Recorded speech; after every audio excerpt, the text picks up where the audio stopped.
I always bet, a term I'm undoubtedly using figuratively, on the talent. That's why I'm rolling with the Wildcats in my 2018 NCAA Tournament bracket. No, not the ones from Kentucky, but the pair that play their home games in Philadelphia and Tucson, Arizona. More printable NCAA Tournament bracket this year. I'm picking number 1 Villanova and 4th-seeded Arizona to face off in the national championship game April 2nd. Sure, teamwork makes the dream work. A college basketball team is only as good as the sum of its parts, but I'm banking on Arizona freshman big man DeAndre Ayton and Villanova junior point guard Jalen Brunson to brighten the shine of the lesser stars in their constellations all the way to the title game in San Antonio. Here's how I see both teams getting there in my bracket: Arizona vs. 13 Buffalo, first round. After losing an assistant in the preseason and sitting out a late-season game amid the FBI's investigation into bribery among the recruiting ranks, Arizona coach Sean Miller has had the most tumultuous of his 9 campaigns at Arizona. Sure, 43-year-old Buffalo coach Nate Oates is one of the brightest minds in the game and could be in line to take a job at a power conference school, but none of that will matter once the ball goes up in the air in Boise, Idaho.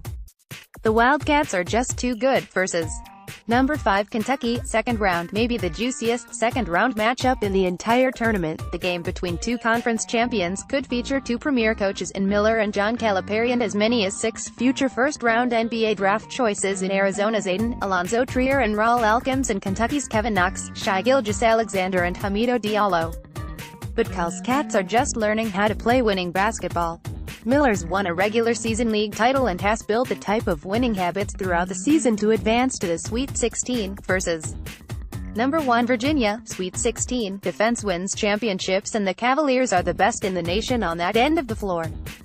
However, the last time I checked, the team that scores the most points still wins. Arizona is averaging 80.9 points per game and Virginia is limiting teams to 53.4 a contest. If the Wildcats can crack 70, they should win easily. I'm thinking they're more than capable of hitting that mark. Virginia eclipsed 70 points just twice in regular season ACC play. Versus number 10 Texas, Elite 8. I have Texas in the Elite 8, but it's more due to the ease of the Longhorns' path and my belief in them as a contender. They'll collect wins against Nevada, Cincinnati and Miami, then get embarrassed by Arizona. The Longhorns haven't won 4 games in a row since the start of the season, but those came against Northwestern State, New Hampshire, Lipscomb and Butler. Versus number 2 Michigan, Final Four. The Wolverines have won back-to-back Big Ten tournament titles, but like football games in the trenches, basketball games are often won and lost on the boards. The Wolverines were ranked 7th in defensive rebounds and 11th in offensive rebounds in their league.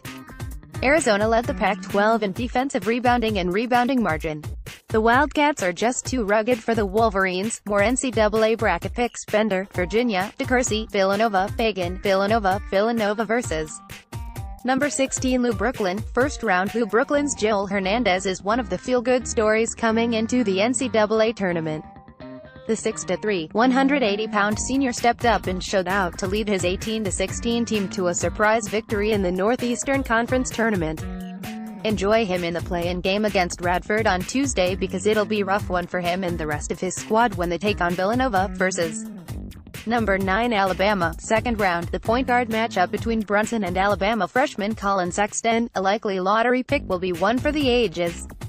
The Crimson Tide's 91.08 defensive rating will keep them in the game, especially early as Brunson figures out how to maneuver against Alabama's long, athletic defenders such as Herb Jones and Dayson Ingram. It'll be the Crimson Tide's inability to mount a balanced scoring attack that will be their undoing, just as it was in the SEC semifinals against Kentucky. Versus number 5 West Virginia, Sweet 16. Brunson won't go for 20-plus points with the Mountaineers' Javon Carter, arguably the best on-the-ball defender in the nation, hounding him, but that's the beauty of the SN Player of the Year's game. He can be just as effective creating opportunities for others. West Virginia's patented full-court pressure won't crack grizzled veterans such as Villanova's Mikal Bridges and Phil Booth, both of whom will have big games. Versus no.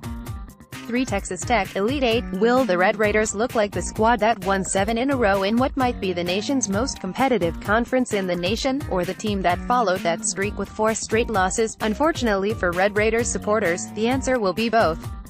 Expect a gargantuan effort from Texas Tech senior Keenan Evans, but it won't be enough to unnerve Villanova. Versus number 2 Duke, Final Four. Duke is talented. Duke can rebound. Duke can score. Duke cannot defend on the perimeter and Trevin Duval is simply too shaky as a primary ball handler, averaging 2.7 turnovers per game. Brunson averages 1.7 per while playing more minutes, and not dependable enough at the free throw line, 57.8%, to be depended on late in what will be a close contest. Arizona vs. Villanova, National Championship. No offense to any of Villanova's post players, but Ayton's going to score at will. If that were Villanova's only issue, concerning the nimble 7'1", 250-pounder, it might have a shot. It's his defense on the perimeter and pick and roll